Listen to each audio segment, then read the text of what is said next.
नमस्कार, आप देख रहे हैं न्यूज फाउंडेशन और मैं हूं सांत्वना आपके साथ। इन दिनों बिहार की सियासत डगमगाई हुई है, जहां महागठबंधन की सरकार के भीतर चाचा भतीजे के बीच दूरियां बढ़ती हुई नजर आ रही है, तो वहीं दूसरी तरफ जदयू अपने ही भीतरी घमासान से परेशान है। मुख्यमंत्री नीतीश कुमार के भरोसेमंद नेता, उनकी ही पार्टी के संसदीय बोर्ड के अध्यक्ष उपेंद्र कुशवाहा की उनसे दूरी बढ़ गई है। एक तरफ जहां उपेंद्र कुशवाहा अपने नेता को लेकर तरह तरह के बयान दे रहे हैं, जदयू के शीर्ष नेतृत्व पर सवाल खड़ा कर रहे हैं, तो वहीं नीतीश कुमार ये कहते हुए नजर आ रहे हैं कि उन्हें इस बात से कोई फर्क नहीं पड़ता, ना ही कोई लेना देना है कि कोई क्या बोलता है। उपेंद्र कुशवाहा की अपनी इच्छा है, वो पार्टी में रहे या जाए, इस बात से भी उन्हें फर्क नहीं पड़ता। साफ तौर पर जाहिर है कि दोनों के बीच बातचीत भी बंद है और नीतीश कुमार ने उपेंद्र कुशवाहा से किनारा कर लिया है। लेकिन इस बीच मुख्यमंत्री नीतीश कुमार का दर्द छलकता हुआ नजर आ रहा है। एक तरफ जहां एक वक्त ऐसा सा था जब उपेंद्र कुशवाहा नीतीश कुमार के बेहद करीबी थे, लेकिन एक वक्त फिर साल 2013 में ऐसा आया जब उपेंद्र कुशवाहा को पार्टी से बाहर का रास्ता दिखा दिया गया। लेकिन फिर कुछ सालों के बाद यानी कि साल 2021 में चीजें बेहतर हुई। उपेंद्र कुशवाहा की पार्टी आरएलएसपी का विलय जदयू में हुआ और दोनों नेता एक बार फिर से एक साथ आ गए।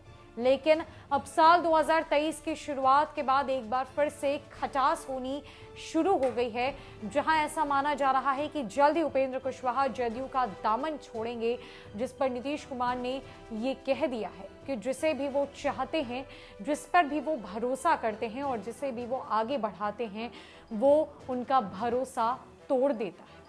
दरअसल जदयू नेता उपेंद्र कुशवाहा के बीजेपी में जाने की अटकलों के बीच बिहार के मुख्यमंत्री नीतीश कुमार का दर्द छलका है। उन्होंने कहा है कि कोई आता जाता है, कोई चला जाता है, जिसे आगे बढ़ाते हैं वो भाग जाता है। कयास लगाए जा रहे हैं कि सीएम नीतीश ने कुशवाहा के साथ ही पूर्व केंद्रीय मंत्री आरसीपी सिंह को भी अपने निशाने पर लिया। उन्होंने जदयू नेताओं को स्पष्ट कर दिया है कि जिसके जो मन में आए वो करें। सीएम नीतीश कुमार ने मंगलवार को जननायक कर्पूरी ठाकुर की जयंती पर आयोजित समारोह में जदयू के अंदर जारी उठापटक पर बड़ा बयान दिया। उन्होंने कहा, कोई आ भी जाता है, चला भी जाता है, किसी को आगे बढ़ाते हैं, भाग जाता है, तो कोई भागने की कोशिश करता है, जिसको जो मन में आए वो करे। पार्टी को थोड़े ना कुछ होना है। नीतीश ने कहा कि पार्टी में सब मिलकर काम करते हैं, कोई दाएं बाएं नहीं करता है, इसमें उनका कोई स्वार्थ नहीं है, उनकी यही इच्छा है कि बिहार आगे बढ़े। उपेंद्र कुशवाहा के जदयू नेतृत्व से बढ़ती नाराजगी के बीच सीएम के इस बयान के कई मायने निकाले जा रहे हैं। इससे कुछ घंटे पहले ही सीएम नीतीश ने जब कुशवाहा के बीजेपी में जाने की अटकलों पर सवाल किया गया, तो उन्होंने कहा कि वे कुछ भी बोलते रहते हैं, इसमें उन्हें कोई लेना देना नहीं है। दूसरी ओर उपेंद्र कुशवाहा ने भी मंगलवार को प्रेस कॉन्फ्रेंस कर जदयू नेताओं पर अपनी भड़ास निकाली। उन्होंने खुद को नीतीश कुमार का वफादार बताया, लेकिन ये भी कहा कि पार्टी के कुछ नेता उन्हें दरकिनार करने की साजिश रच रहे हैं। आरजेडी से उनकी डील हो गई है। माना जा रहा है कि नीतीश कुमार के इस बयान के जरिए पूर्व केंद्रीय मंत्री आरसीपी सिंह को भी आड़े हाथों लिया गया है। कभी नीतीश के करीबी रहे आरसीपी सिंह की बीजेपी से बढ़ती नजदीकियों की वजह से साइडलाइन कर दिया गया था। बाद में उन्होंने पार्टी छोड़ दी और अब अलग अलग मंचों से नीतीश के खिलाफत नीतीश कुमार के बेहद भरोसेमंद और बेहद करीबी रहे पूर्व केंद्रीय मंत्री और आरजेडी के पूर्व राष्ट्रीय अध्यक्ष आरसीपी सिंह अब जदयू से अलग है, जो अलग अलग जगहों पर अलग अलग मंचों के माध्यम से नीतीश कुमार के खिलाफ बातें करते हुए नजर आते हैं।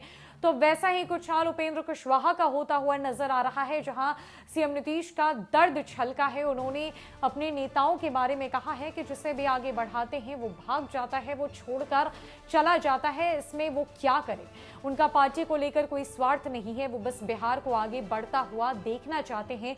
अब देखना यह है कि सीएम नीतीश के इस बयान के बाद जदयू की क्या प्रतिक्रिया होती है। जदयू के भीतर क्या सब कुछ और बिखरता चला जाएगा या मुख्यमंत्री नीतीश कुमार उसे समेटने में कामयाब होंगे।